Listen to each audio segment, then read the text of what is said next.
We are all too aware of the damage that's been done to the environment and society due to the overuse of chemicals, and it's never been so important to reduce the amount of chemicals in our environment.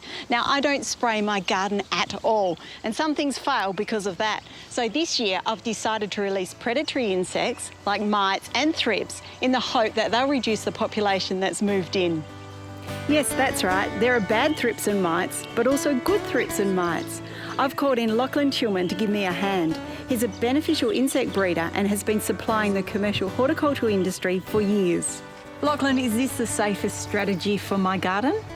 It is if you want to produce clean, green produce without using too many insecticides on there. Now you can see I've just got mites showing up damage here. Yeah, so normally the spider mite will start on the lower leaves and then it will move up, especially as it gets warmer. At this stage, you'd probably say that's a low to moderate level of mites, yep. And you could get away with releasing predators at this stage. Okay. But if you leave it too long, I've got some samples here. What does it look like when it gets really bad? Yeah, so from that stage, it'll move on to this stage here.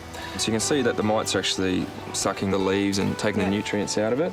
And then as it gets worse and worse, you'll start to see some really bad damage there. And the last stage is at this stage here, where the leaves are actually being completely dried and the plant will basically die. So that's the end of the crop, isn't it? That's the end of the crop. So the predators will arrive in a foam esky and they'll come into a bottle like this. Yep. And basically, just sprinkle them around. When you get it, just give it a few shakes. Yeah.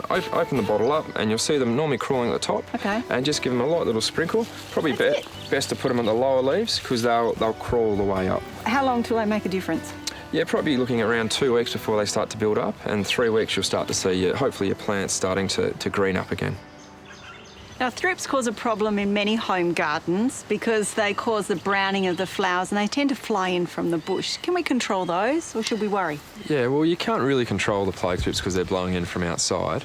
The best thing you can do is by not using broad-spectrum insecticides, and that will mean that you get natural predators that come in the home garden, things like haplithrips, lady beetles, lacewings, and those guys will help control the thrips that get blown in. And one of the other things that you can do if you've got a really big problem, you can use Aureus, that's a predator that can be put into the garden. We normally send them out in a bottle mixed with buckwheat, so we simply just sprinkle that over the roses, and you'll see them crawling out from the buckwheat, and the Aureus will live in the open flower heads and will control the adult and juvenile thrips. The use of good bugs to control the bad bugs in the garden results in a happy, healthy garden that produces heaps of chemical-free food. So next time you reach for the bug spray, think twice. Think about the beneficial insects that will control the problems in your garden naturally.